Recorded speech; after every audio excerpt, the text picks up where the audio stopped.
Para view. Full screen.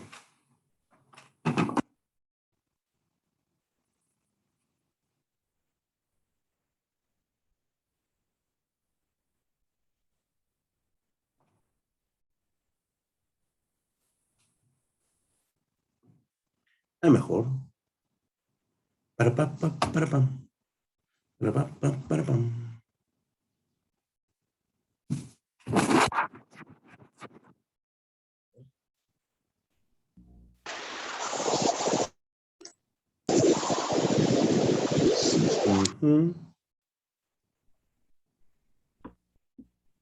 Ok, buenos días muchachos, buenos días. Espero se encuentren bien, con frío y todo, pero bien. Y nada, pues vamos a dar un minutito y ahorita comenzamos.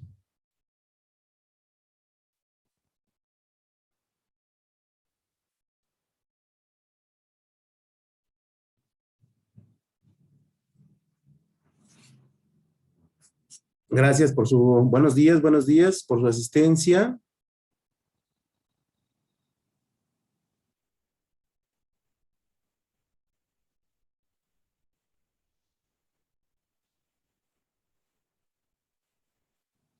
Y bueno, admitir. A ver quién más está, nada más está Marco. Perfecto. Ok. Sally. Marco. Perfecto. Ahí está Marco. Bueno, pues les damos los buenos días a todos. Espero se encuentren muy bien. Espero se estén tomando un cafecito por ahí para que el frío no les haga tanto daño. Y bueno, rápidamente, este es el bloque número 2. ¿Estamos de acuerdo? Ah, qué bueno que ya se conectó. Nada más dejamos que ella ingrese, se está... Hola, profesor, buenos días. Buenos días, compañeros. Espero me escuche y no se pierda nada. Estamos en nuestro bloque número 2 y esta materia es de 2 bloques porque es muy extensa. Entonces, la calificación que les mandamos es apenas la mitad de la calificación, evidentemente. Nos faltan nuestros 2 exámenes, nuestras tareas y nuestros trabajos de este bloque que va a terminar hasta enero. Si no me equivoco, es el 15 de enero, el día que termina, y ahí vamos a sumar las 2 calificaciones y sacamos el promedio final de esta materia. Porque a las 2 vamos a tener la materia de fundamentos de administración, evidentemente materia súper importante, porque son administradores, y bueno, ahí vamos a trabajar una dinámica un poquito distinta a esta materia, que es complementaria a todas las materias más importantes, porque finalmente son los fundamentos de administración. Entonces, en macroeconomía tendremos un trabajito un poquito más ligero, este bloque, no así en administración, donde sí va a estar un poquito más cargado de tareas y más cargado de trabajos y más cargado de ver un montón de cosas, porque es una materia bien extensa y sí necesito que la aprendan muy bien, pero bueno, en un ratito les platicaré cómo va a estar esa situación. Espero que hayan estado conformes con sus calificaciones y ya se mandaron a la coordinación, ya están ahí listas para no sé, la siguiente semana después del 15, les entreguen sus boletas y bueno, pues ya, no haya ningún problema, ¿no? Y ya las pueden mostrar a sus trabajos porque es señal de que están avanzando en su licenciatura. Y bueno, no sé si tengan alguna duda respecto de lo que pasó, bueno, la evaluación que tuvimos, algún comentario más que pregunta, porque bueno, ya se mandó y al parecer todos estaban conformes en lo que yo busco el tema, que es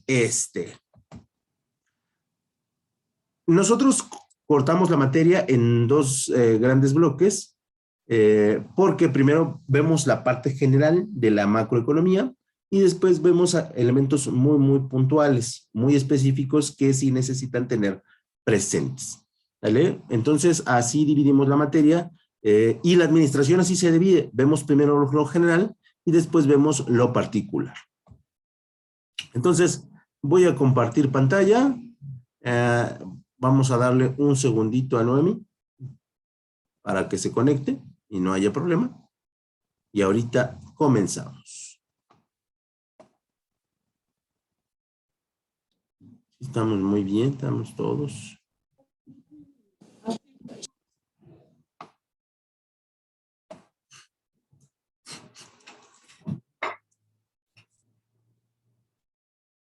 Ok, bueno, pues el día de hoy, dentro de los temas selectos de la macroeconomía, vamos a ver la relación de la microeconomía con la macroeconomía. Las dos pertenecen a la economía, no sé si me explique. La economía tiene la microeconomía de un lado y la macroeconomía del otro, ¿sale? Y es la manera en que la economía estudia prácticamente todas las variables que existen en los grupos sociales, y es la manera en cómo determina si la economía está trabajando bien o mal. Por eso es que hay políticas macroeconómicas que se ejercen en la microeconomía, y hay políticas microeconómicas o hay eventos microeconómicos que se aplican en la macroeconomía, ¿vale? Entonces, este es un hecho que nosotros entendemos, analizamos, y que de alguna otra manera, bueno, lo incorporamos a el estudio de pues cómo se va desarrollando los procesos de los grupos sociales. Entonces, en ese sentido, sí es importante que nosotros analicemos cuál es la diferencia y cuál es la relación que tienen estos dos elementos.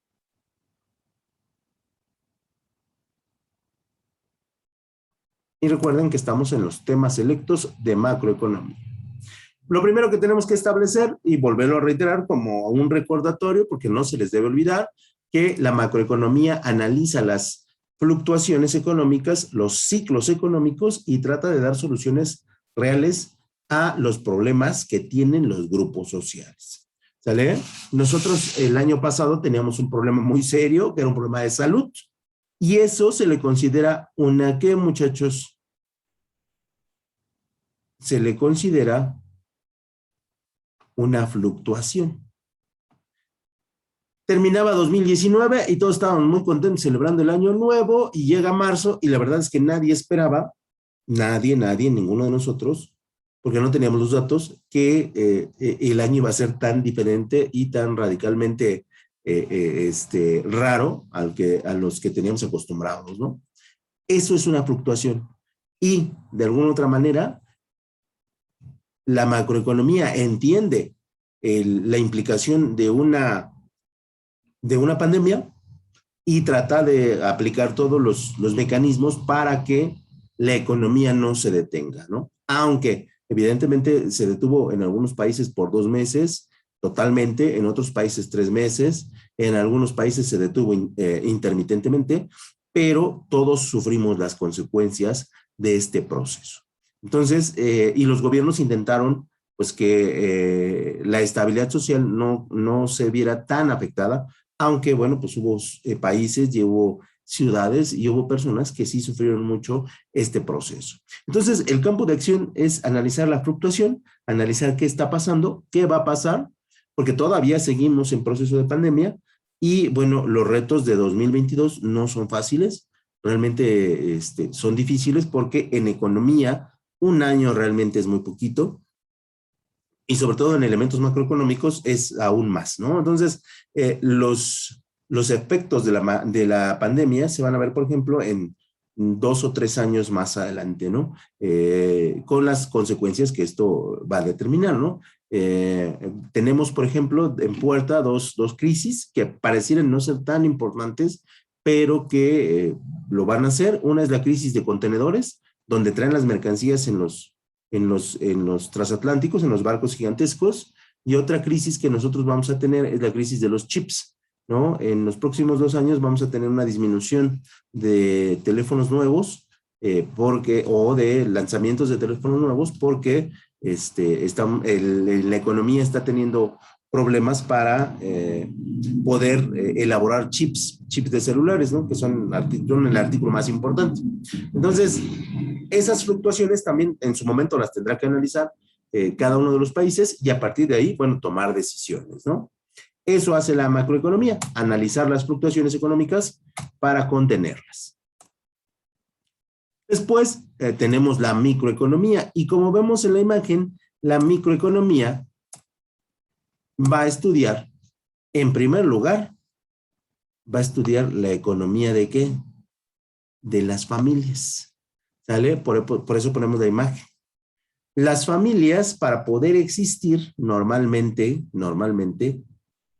crean empresas o buscan trabajo en las empresas, ¿sale?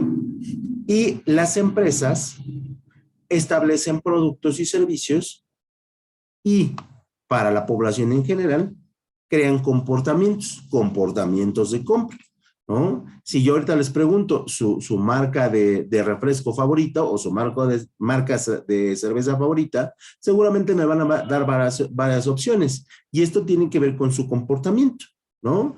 Si les hablo de los gustos y preferencias de sus shampoos, también me darán múltiples marcas, ¿no? A lo mejor en algunas coinciden, en otras serán totalmente opuestas, ¿no? Su marca favorita de tenis, y así nos vamos, crean comportamientos de compra. Y entonces la microeconomía se encarga de entender a las familias, de entender los procesos empresariales y entender el comportamiento de los individuos para sentirse satisfechos en sociedad, ¿no? Si bien es cierto, no nos sentimos totalmente satisfechos porque es parte de la naturaleza de los seres humanos, no sentirse satisfechos, sí sentimos, o al menos en lo general, o al menos en el país, sentimos que, bueno, incluso los adultos lo dicen, ¿no? Mientras haya salud y mientras haya comida en la mesa, bueno, pues estamos de gane, ¿no? Y es una forma en la que nuestro comportamiento se ejecuta. Por eso es que es importante que nosotros analicemos siempre las acciones de los individuos para identificar qué es lo que necesitan, qué es lo que requieren y como empresarios y como inversionistas o como personas que quieren tener un negocio, siempre es importante observar qué es lo que quieren las personas con la idea de que de alguna u otra manera podamos hacer un producto o desarrollar un servicio que cumpla esa función. Y ahí, bueno, pues empezaremos a generar ingresos. Por eso es que la microeconomía es tan importante, porque la microeconomía entiende qué está pasando con los individuos, con el comportamiento de los individuos, con el comportamiento de las empresas, y esto me permite a mí entender qué fluctuaciones van a venir en el futuro desde esos ángulos. ¿Qué estudia la microeconomía y qué estudia la macroeconomía?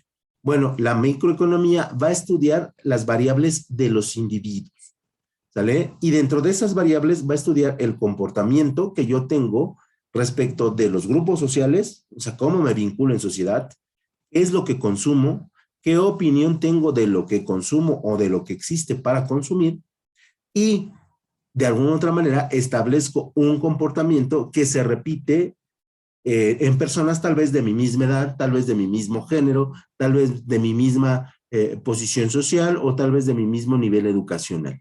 Y esto me permite uniformar los criterios de producción para que un producto sea agradable a múltiples personas, ¿no? Y no tenga que desarrollar productos por grupos más pequeños, porque eso de alguna otra manera incrementa el precio de los productos, pero si yo saco productos que le gustan a todos, pues el precio o el costo de producción de mi producto se vuelve más bajo.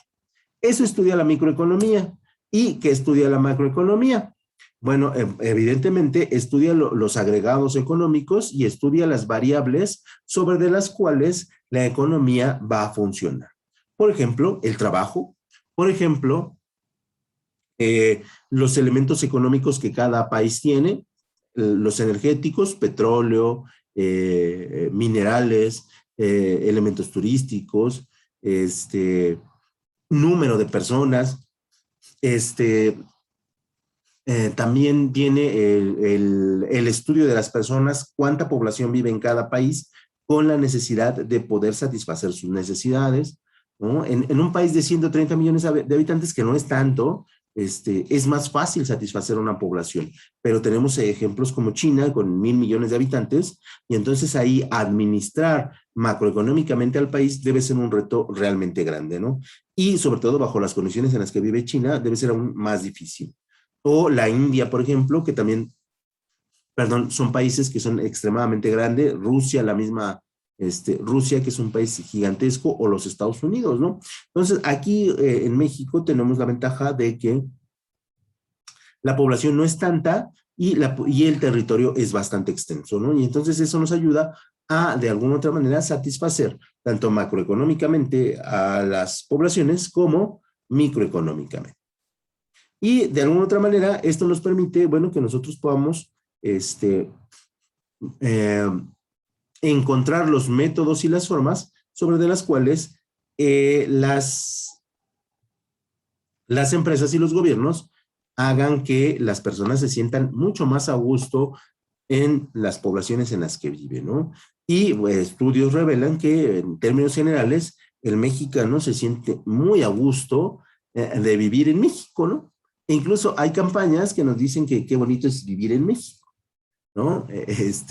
Y en lo general, las personas se sienten a gusto en este país, ¿no? Con todos sus problemas y con todas sus situaciones, los gobiernos de alguna otra manera lo han hecho bien, ¿vale? Eso respecto de lo que estudian los dos elementos, tanto la macroeconomía como la microeconomía.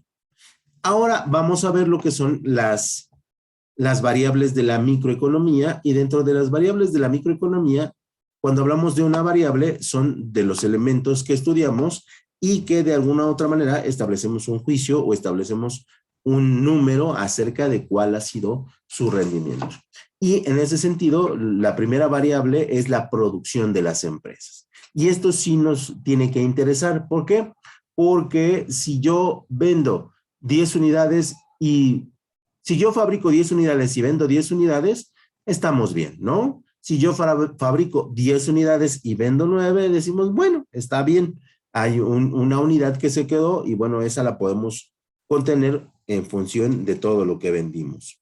Pero si yo fabrico 10 unidades y vendo 2, pues entonces ahí sí ya las cuentas no van a salir. Y también si yo vendo 10 unidades y me faltaron 30 unidades, también ahí me está fallando, estoy dejando de generar ingresos. Por lo tanto, la microeconomía va a estudiar la producción de las empresas en función del número de clientes que tiene.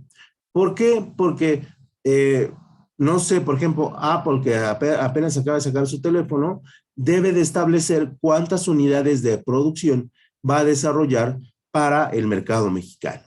Y a partir de esa variable es el incremento de precios, que el precio se mantenga o que el precio disminuya, ¿no? Entonces, es bien importante que la microeconomía estudie la producción de las empresas para determinar el precio general de los productos, y esto determine el nivel de inflación que la empresa va a tener, perdón, que el país va a tener, y la inflación nos refleja el poder del dinero, o sea, cuánto vale mi dinero a través del tiempo. Y esto permite establecer políticas monetarias y políticas fiscales de acuerdo a la producción general de las empresas. En México, si bien es cierto, los precios de los productos no son tan elevados, sí de alguna otra manera, como no hay tantos productos, la producción o las empresas que producen elevan sus precios al consumidor, ¿no? Si ustedes en algún momento pueden ir a países como Estados Unidos, países como Canadá, ustedes se van a dar cuenta que un cereal tiene 30 copias de cereales similares o exactamente iguales. Y entonces, en un lugar donde hay mucha competencia, lo que hacen las empresas es bajar el precio. En México, si nosotros vamos al Walmart o al Soriana, vemos que por cada cereal habrá 5 o 6 cereales similares, lo que hace que ellos puedan elevar los precios porque finalmente las personas lo van a adquirir. ¿Sale? En el segundo lugar tenemos la deuda de las empresas. ¿Cómo identifica la microeconomía la deuda de las empresas? Bueno, a través de los intermediarios. Los intermediarios están obligados a determinar cuánto y a quién le prestaron en cada uno de los periodos mensuales que tiene. Esto lo reporta a la Comisión Nacional de Seguros y Fianzas. La Comisión Nacional de Seguros y Fianzas la manda a la Secretaría de Economía, y la Secretaría de Economía establece cuál es la deuda general de las empresas, ya sea por sector, ya sea por bloque, ya sea de manera individual. Y esto nos establece cuál es la forma en la que no la deja. Todos entraron. Es que me dice Elvira que no pudo entrar, pero ya todos ustedes están. Qué raro. Déjenle contesto. Tu internet.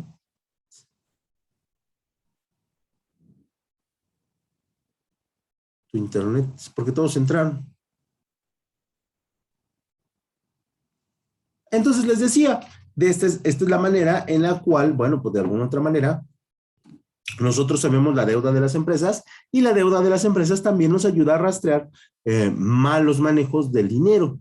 Y esto también lo rastrea la Secretaría de Hacienda y Crédito Público a través de el SAT, para que en México, a partir de este sexenio, las cosas sean relativamente legales, ¿no? Entonces, sí es uno de los elementos que nosotros tenemos que destacar. ¿Alguien le podría compartir a Elvira el link a ver si, no sé, a lo mejor está apretando algo mal, o si la pudiera asesorar? Porque si no, entonces si le contesto, pues ahorita me pierdo. Por favor, muchachos, no sé si alguien, un alma caritativa. ¿Sale? Una cosa es la deuda de las empresas y otra es el gasto de las empresas, que también analiza la Secretaría de Economía. ¿En qué gastan las empresas? Si gastan en pago de salarios, si pagan en gasto para nuevas inversiones, si pagan o si gastan en investigaciones de nuevos productos, o si están gastando para crear nuevos productos. Y esto nos habla de que quieren seguir satisfaciendo a los clientes, y de alguna otra manera esto nos habla de que las empresas están preocupadas porque hay mucha competencia, y la competencia lo único que hace es que las empresas sean cada vez más innovadoras y que nos entreguen cada vez mejores productos, ¿no? Y por ejemplo, ustedes están en una época maravillosa donde pues prácticamente en lo general pueden encontrar cualquier producto, ya sea original, ya sea pirata, ya sea clon, pero lo pueden encontrar. Y esto en la década de los 80s, en la década de los 90s, era apenas un pequeño esbozo, ¿no? De lo que hoy iba a pasar, ¿no? No sé, les platico así rápidamente. En los 80s, principios de los 80s, tener una televisión a color era como lo más wow. Y hoy, bueno, pues seguramente en su casa hay 2 o 3 televisiones, ¿no? En la década de los 90s, tener internet era una cosa muy exclusiva, y hoy, bueno, pues prácticamente todas las personas tienen acceso a internet. Claro, habrá unas que tienen un mejor internet que otras, pero en lo general lo tienen, ¿no? Y otro ejemplo, ya nada más para cerrar el gasto de las empresas, es que tener en la época de los finales de los 80s, tener teléfono en casa era realmente costoso, ¿no? Y bueno, hoy en día ustedes pueden hacer una llamada sin ningún problema desde cualquier dispositivo, porque hoy prácticamente todos los adultos en edades productivas, estas personas de mayores de 18 años y menos, tienen acceso a hacer una llamada o mandar un mensaje y a estar comunicados, ¿no? Y entonces eso habla de que las empresas han gastado para que todos tengamos acceso a, por ejemplo, la telefonía. Y aquí puede ser que ustedes tengan un celular, por ahí vi alguna vez, no sé si fue aquí, un Samsung S21, ¿no? De 22,000 pesos, o puedan tener un Alcatel de 3,200 pesos, ¿no? Pero al final tienen el producto, ¿no? Entonces, y ese es uno de los grandes beneficios de la microeconomía y de la macroeconomía y de la competencia entre las empresas. El cuarto elemento tendremos el consumo de los hogares, cuánto gastan por familia, ¿no? Una familia en términos mensuales desde el pago de, a lo mejor su casa, el pago de renta, hasta el lápiz que compra el niño que va a la primaria. Todos esos elementos son el consumo de hogar y nos permite saber cuánto consumen las personas día con día. ¿Sale? Y es bien importante para saber eh, qué puedan comprar las personas, ¿no? Y por ejemplo ahí, bueno, Marco, si va al súper, comprará cosas muy distintas a Mari, ¿no? O sea, van a comprar cosas diametralmente opuestas, pero es parte del consumo de los hogares, ¿no? Un elemento en el que sí estamos muy bajos todavía es el salario de los trabajadores, que aunque se ha recuperado, que si no me equivoco es 113, 114 pesos el salario mínimo, sigue siendo bajo, eh, pero bueno, no es el salario de 72.20, ¿no? Que teníamos en 2018, me parece, ¿no? O sea, sí hay una diferencia notoria, ¿no? Y el salario del trabajador, bueno, pues es importante porque permite el consumo de los hogares, porque permite una mayor producción de productos y porque permite la adquisición de bienes y servicios, ¿no? Luego tenemos las preferencias del consumidor, que sí estas determinan qué es lo que buscan comprar las personas. Eh, y, por ejemplo, en términos de bebidas refrescantes, ¿no? O de bebidas gaseosas, tenemos dos marcas en México, no, ninguna otra se ha podido colocar o a esa altura, ¿no? Porque tenemos Pepsi Cola y Coca-Cola, y por el otro lado tenemos Red Cola, ¿no? Y más abajito tendremos Jarrito, ¿no? Y párenle de contar. O sea, no hay gran industria refresquera.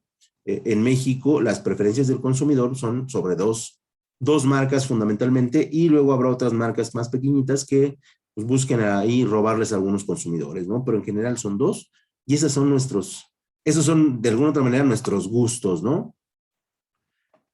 Los gustos el gusto de los consumidores, ¿no? Habrá quien diga, yo me compro unos tenis Nike piratas y no tengo problema, que me duren 3 meses. Habrá quien diga, yo me compro unos Nike original porque me van a durar 3 años, ¿no? Y yo en 3 años me olvido de comprar tenis, ¿no?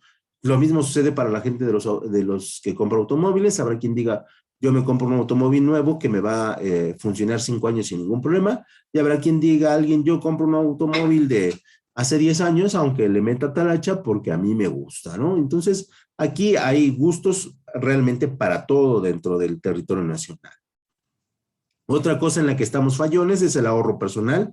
En general en México las personas no ahorran, no tenemos el espíritu del ahorro, no tenemos la costumbre del ahorro, porque creemos que pues es una pérdida de dinero, ¿no? Aunque en la realidad el ahorro se debe ver a periodos de larguísimo plazo, ¿no? O sea, Marco, ¿qué tendrá? 20 años, y si Marco ahorra de ahorita, de sus 21 dentro de 50 años, van a ver que el ahorro sí funciona, ¿no? Pero si Marco quiere ahorrar 3 años, pues va a ver que su ahorro realmente es muy, muy, muy pequeñito. Pero es educación financiera. No importa cuánto ahorren, lo que importa es que ahorren en largos, largos periodos de tiempo, ¿no? Como en algunos países de Europa la gente empieza a ahorrar desde que tiene edad productiva, ya sea 18 o 21 años, y cuando tiene 60 o cuando tiene 65, saca sus ahorros y de ahí, bueno, de alguna otra manera puede vivir mejor, aparte de sus pensiones a las cuales tienen derecho, ¿no? El penúltimo elemento sería la cuantía de una inversión personal. Y también en México en eso estamos flacos. La verdad es que no invertimos prácticamente en ningún negocio porque no hay la cultura de la inversión y porque las políticas fiscales no nos permiten invertir pequeñas cantidades de dinero como en otros países. Entonces, en ese sentido, la verdad es que es difícil que nosotros invertamos en negocios, en propuestas, en procesos de innovación. Realmente en México no se da. Y nosotros, desde el punto de vista de la inversión, realmente nunca arriesgamos, ¿no? Que es una de las características que estudia la microeconomía, cómo es que tenemos que arriesgar. Y la verdad es que siempre que se nos presenta un negocio lo vemos como algo lejano y la verdad es que no le entramos, ¿eh? No nos gusta mucho esa preferencia, ese elemento. Y esas serían las variables de la microeconomía, que bueno, sí es importante que las conozcamos, que son elementos de estudio. Después tendremos lo que son las variables macroeconómicas, y dentro de las variables económicas, evidentemente, aquí ya me voy a ir un poquito más rápido, tendremos el Producto Interno Bruto, que no es otra cosa más que la cantidad de productos que se compran que se compran y se producen en un país, que nos ayuda a determinar. Si me oyen mocoso, sí estoy mocoso, les pido una disculpa, pero el lunes me enfermé muy fuerte y apenas ahí como ando saliendo. Decimos el Producto Interno Bruto, que mide la producción total de un país. La inflación, que es importante para determinar el incremento del precio el precio de los productos. El desempleo, que mide la producción, el bienestar de las personas y la producción de las empresas, porque bueno, no hay tantas personas para producir. Lo que es la balanza de pagos, que no es otra cosa que la relación y el vínculo entre las importaciones y las exportaciones de productos. Analiza la deuda de las empresas como un elemento de análisis para ver en qué lo gastan y en qué lo invierten. También analizamos la deuda pública, esto es cómo gasta el gobierno, que ahí, bueno, también estamos muy flacos porque los gobiernos gastan en cada cosa que luego nos sorprende. Luego tenemos el déficit público, que no es otra cosa más que obtener números rojos de las operaciones de los gobiernos, tanto municipales como estatales, ¿no? Y la tasa de desempleo. La tasa de desempleo sí nos ayuda a establecer cómo se mueven los procesos económicos dentro de las naciones, dentro de los estados, perdón, y cómo de alguna u otra manera hay periodos en los que la actividad económica es más alta y donde la actividad económica es más baja. ¿Qué relación tenemos entre la macroeconomía y la microeconomía? Bueno, la macroeconomía utiliza principios microeconómicos para explicar comportamientos de los agregados económicos. Esto es, analiza al individuo y determina que entre el 20 de diciembre y el 6 de enero, el 70% de la población del Distrito Federal va a ir a visitar algún centro turístico, ¿no? Y entonces mueve al turismo para que en esta fecha se ejerzan diferentes promociones, diferentes ofertas para que ellos generen ingresos y puedan sobrevivir los subsecuentes meses. Y la microeconomía puede analizar cómo los cambios macroeconómicos tienen efectos en los comportamientos de la economía de los individuos. ¿Vale? Un comportamiento macroeconómico es, por ejemplo, el que tenemos ahora, ¿no? Donde ustedes salen a la calle y seguramente traen su cubrebocas, ¿no? Que puede ser quirúrgico, que puede ser arreglado, que puede tener imágenes, y un comportamiento macroeconómico se convierte en un comportamiento microeconómico. ¿Sale? ¿Qué relación tenemos entre la macro y la microeconomía? Bueno, se desarrollan modelos macroeconómicos en su gran mayoría tomando elementos del modelo microeconómico. Yo no puedo crear un modelo sin entender qué es lo que pasa con el individuo y cómo le va a afectar al individuo dicho elemento. Mientras que los modelos microeconómicos analizan a la inversa, analizan todo el panorama y después lo trasladan hacia el individuo. Que aquí es donde más falla la economía, debemos de decir, ¿no? Porque muchas veces analizo el entorno, pero pierdo de vista ciertos rasgos de la población o ciertas regiones de mi país y por lo tanto no los considero. Bueno, Elvira, pon tu asistencia, todavía cuenta como asistencia. Y ya dejando de lado un poquito las diferencias entre la macroeconomía y la microeconomía, tendremos lo que es el flujo del circulante del ingreso y el gasto, algo que explicamos en la primera sesión, pero que no pudimos hacerlo totalmente. O que yo siento que nos faltó ahí un poquito de más explicación. Y el flujo del circulante del ingreso y el gasto es la renta que se ejerce a través de un modelo simple que nos ayuda a entender la actividad económica. Esto es, que para que haya un modelo de flujo del circulante, recuerden que el circulante no es otra cosa que el dinero debe tener 4 escalas. Primero, debe tener una población que pueda gastarlo. Esa población gasta dinero producido por las empresas y el gobierno, y este modelo establece déjenlo hago un poquito más grande, que es el que nos interesa, Y a través de las familias, de las empresas y de los estados, se crean mercados. Estos mercados van a ser el puente entre las empresas y los individuos que quieren comprar, y nosotros podemos establecer a qué mercado nos vamos a inclinar para adquirir nuestros productos y poder sentirnos satisfechos. Y aquí cada mercado va a tener sus factores. Por ejemplo, el mercado de segunda mano, hoy en día es un mercado que tiene cada vez más aceptación. Tal vez hace algunos años, en el principio de los 2000, las personas no pensaban en comprar ropa de segunda mano, muebles de segunda mano, pero hoy, en base a una gran cantidad de productos y servicios que no se utilizan en su totalidad, las personas dicen, oye, ¿sabes qué? Pues esta camisa está nueva, este short está nuevo, ¿no? Esta chamarra está nueva y pues con la tintorería queda perfecta, ¿no? Entonces, en ese sentido, sí es importante que cada país y cada región analice la relación entre estos factores, entre las familias, entre las empresas y sobre todo en cómo los mercados se van desarrollando de alguna o de otra manera. Y por lo tanto, sí es importante que nosotros analicemos el circulante, el flujo del circulante, para que podamos entender cómo es que dichos elementos se mueven en la economía de cada uno de los países. Y por lo tanto, sí sería bien interesante que nosotros analicemos ese flujo y cómo es que ese flujo le permite tanto a las empresas como al Estado poder existir. Porque sin este modelo del flujo, realmente las empresas y el Estado tendrían que desaparecer, porque no estamos entendiendo cómo producir ni qué necesidades tienen las personas. Por lo tanto, en este modelo nosotros entendemos tanto a las familias como a las empresas y cómo el gobierno debe vincular a estos dos elementos para que formen los diferentes procesos económicos que nosotros tenemos.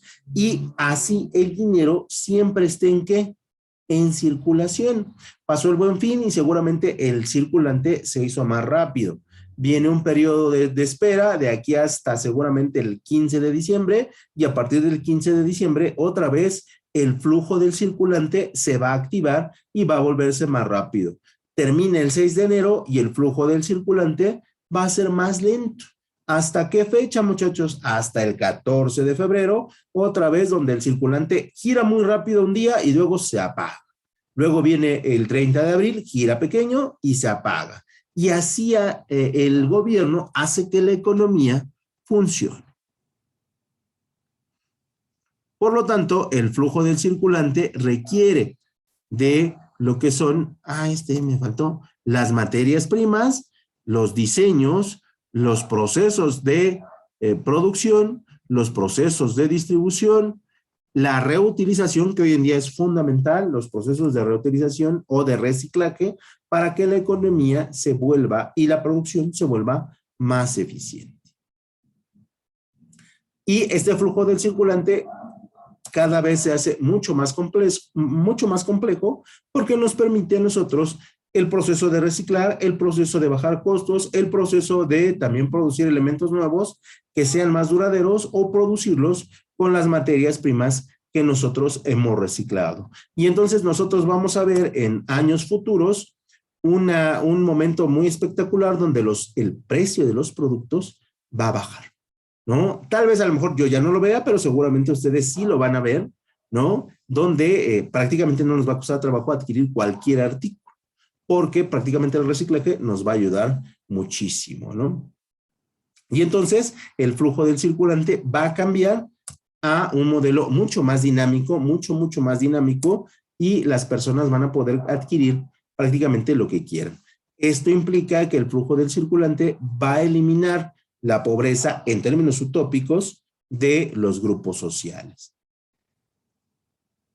Y bueno, eso sería todo por mi parte, muchachos. Espero les haya gustado. En un ratito subimos el video largo de esta clase y también subimos este video para que lo puedan checar.